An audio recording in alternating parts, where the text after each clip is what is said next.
ఇప్పుడు కేవలం 7,999 up to 10 kgs వరకు బరువు తగ్గి అధిక బరువు నుంచి వచ్చే ప్రధాన సమస్యలను దూరం చేసుకోండి. గతంలో ఇండియన్ మూవీ అంటే హిందీ సినిమా, ప్రస్తుతం ఇండియన్ సినిమా అంటే తెలుగు సినిమాగా బాహుబలి మార్చేసింది.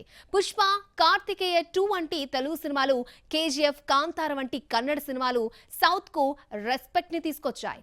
సందీప్ వంగ వంటి తెలుగు దర్శకులు ఇండియన్ సినిమాకు కొత్త అర్థం చెప్పారు. ఇవన్నీ కొంతమంది బాలీవుడ్ యాక్టర్స్, మేకర్స్ కి నచ్చడం లేదా? అందుకే తెలుగు సినిమా ఎంత ఎదిగినా బాలీవుడ్ చేతిలో అవమానం తప్పడం లేదా?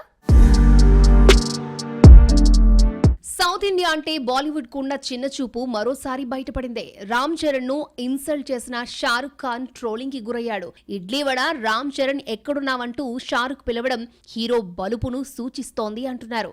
సలార్, డంకీ ఒకే రోజు రావడం, డంకీ ఫ్లాప్ కు సలార్ కూడా కారణం కావడంతో ఇలా మరో తెలుగు హీరో రామ్ చరణ్ పై పగ తీర్చుకున్నావా షారుఖ్ అంటూ కమెంట్ చేస్తున్నారు. యానిమల్ తో అదిరిపోయి హిట్ కొట్టిన సందీప్ వంగ ఆ మధ్య బాలీవుడ్ పై ఫైర్ అయ్యాడు.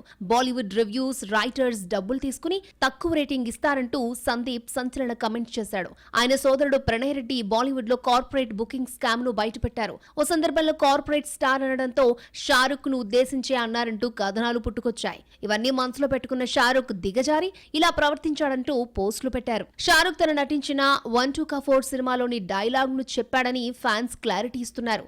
సౌత్ లో ఫేమస్ అయిన వాటి గురించి షారుఖ్ మాట్లాడుతూ ఇడ్లీ వడ, రజనీకాంత్, వెంకటేష్, నాగార్జున అంటూ షారుఖ్ చెప్పిన డైలాగ్ ను గుర్తు చేశారు. ఇక అదే స్టైల్లో రామ్ చరణ్ ని పిలిచాడంటూ వివరణ ఇచ్చే ప్రయత్నం చేస్తున్నా షారుఖ్ స్పందిస్తే గానీ ఈ ఇష్యూపై ఎండ్ కార్డు పడేటట్టు కనిపించడం లేదు.